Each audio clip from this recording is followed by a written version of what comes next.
దేవుని స్వరము వినకపోతే నడక తెలియదు. మనకి నడక తెలియకపోతే మనం వేసే అడుగులు ఫెయిల్ అవుతాయి కానీ పాస్ అవ్వవు.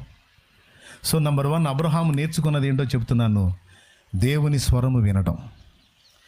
అబ్రహామా, నీవు లేచి నీ తండ్రి ఇల్లు విడిచి నీ బంధువులను వదిలిపెట్టి నేను నీకు చూపించబో దేశమునకు వెళ్ళు, అక్కడ నేను నిన్ను ఆశీర్వదించి గొప్ప జనముగా చేస్తాను అని దేవుడు మాట్లాడిన మాటలో అబ్రహాం విన్నాడా లేదా? ఉంది. ఆదికాండం 12వ అధ్యాయంలో అదే ఉంది. భూలోకంలోని సకల వంశములు నీ ద్వారా ఆశీర్వదించబడతాయనే వాక్కు విన్నాడు అంటే దేవునికి టైం కేటాయించాడా లేదా? మనం ఏం చేద్దాం ఇప్పుడు? మనం బిజీ అయిపోయాం. మరి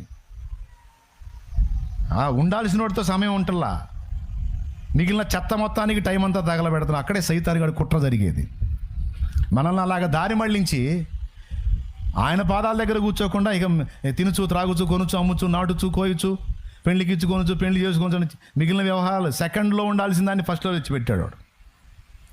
అందుకే చాలామంది విఫలత చెందుతున్నారు, చాలామంది వైఫల్యానికి గురవుతున్నారు.